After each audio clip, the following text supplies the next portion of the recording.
Mac Miller lived a very, very short 26 years of life, and I think I just want to talk about this because the way that he passed, unfortunately, is not uncommon. And although it is overwhelmingly sad, I think it's so important to talk about so people know that this happens, that it's real, and that it can happen to anyone within seconds. According to witness statements, Mac Miller was last seen by his assistant on September 6th of 2018 at around 10:30 p.m. The following morning, September 7th at 11:41 a.m., his assistant called 911 after finding Mac Miller unresponsive in his bedroom at his house in California. He was pronounced deceased at the scene only 10 minutes after that 911 call. He was only 26 years old. Days prior, on September 4th of 2018 at approximately 11:07 p.m., 61 hours before he passed, he exchanged text messages with Cameron Pettit. Mac texting, "Yo," Cameron texting, "Yo, what's up?" Mac asked him about a specific substance, to which Cameron said he didn't have because he couldn't find any. Mac says, "All good," and then he asks about a different one. They go back and forth until Cameron brings up a different one and he says, "I could get yellow and blues though." Mac says, "When can you get them?" Cameron says, "Probably in an hour or two. They are 30 each." Mac asks about 3 different kinds and Cameron says he'll go pick them up and then take them to Mac at the studio that he was at. Cameron said he would be there at around 1 a.m. 1 hour passes and at 12:56 p.m. Mac texts Cameron saying, "Yo, yo." 8 minutes later he says, "Where are you at?" Then he texts him a question mark, but Cameron does not respond. A few minutes pass before Mac texts Mia Johansson at 1:12 in the morning saying Cameron is supposed to be pulling up but he isn't answering. Mia says, "I don't know, hon." Mac asks if there's anyone else that could take the substances to him instead, and Mia says that she could send them with a girl. Mac says, "I need a few things," and Mia says, "I have everything, lol." They exchanged messages from approximately 1:12 in the morning to 1:47 a.m. until they agreed to send a girl with the stuff to meet Mac at the studio for a total of just over $1,000. Mia tells him that the girl was on her way and that she was 31 minutes away. Then at 2:02 in the morning, when the girl is already on her way, Cameron texts back saying, "Sorry, I got sidetracked, coming now." Mac says, "For sure." Cameron gets there at like 2:25 in the morning, and it's believed that the girl that Mia sent got there shortly after at like 2:30 a.m. So Mac got deliveries from both Cameron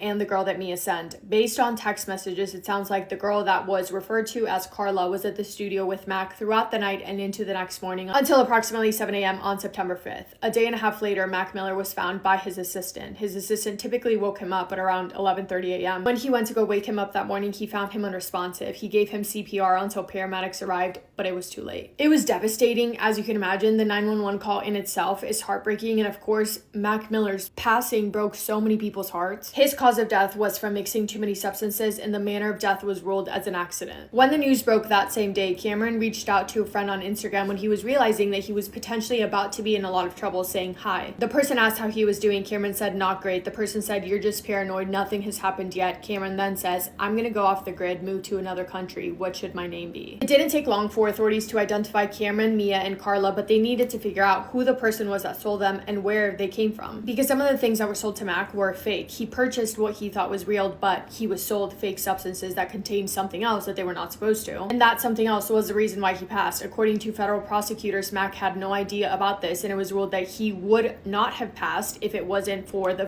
contained in them. Authorities figured out that they came from Cameron, who purchased them from a 46-year-old man called Stephen Walter, and from Stephen they went to a man called Ryan, who then delivered them to Cameron. Stephen Walker had a lengthy criminal background, and the guy Ryan conveniently moved to Arizona very soon after Mac passed away. Some reports state that it was unclear if Cameron knew that what he's selling was fake, but text messages between him and Stephen definitely make it sound like they knew what they were doing. And worth it to note that less than 1 month after Mac Miller passed away, Cameron repurchased more of the same thing from Stephen and kept selling them throughout the following 10 months. An attorney later came out and said that the men allegedly continued selling what they were selling after Mac's passing with full knowledge of the risks their products posed to human life. Ultimately, 28-year-old Cameron Pettit, 46-year-old Stephen Walter, and 36-year-old Ryan Reeves were all arrested in September of 2019. They were facing 20 years to life in federal prison. Stephen was sentenced to 17 and a half years, Ryan was sentenced to 10 years, and Cameron served an unknown sentence and was released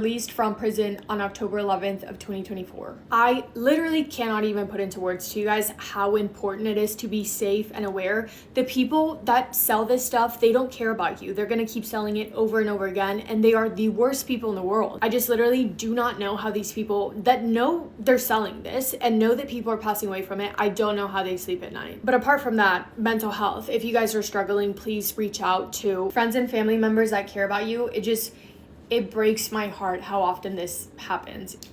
I literally can't say it without crying. When Mac Miller passed away, Ariana Grande called him 928 times. And it only feels right to end this video with what she wrote about him in 2019. I adored you from the day that I met you when I was 19, and I always will. I can't believe you aren't here anymore. I really can't wrap my head around it. We talked about this so many times. I'm so mad. I'm so sad. I don't know what to do. You were my dearest friend for so long, above anything else. I'm so sorry I couldn't fix or take your pain away. I really wanted to. The kindest, sweetest soul with demons he never reserved. I hope you're okay now. Rest. I just thought it was important to talk about this because it literally happens way too often. But I hope you guys are having the best day. If not, go do something to make it the best day. Make somebody happy, stay safe, and I will see you in my next video. Massive kiss on the forehead to every single one of you.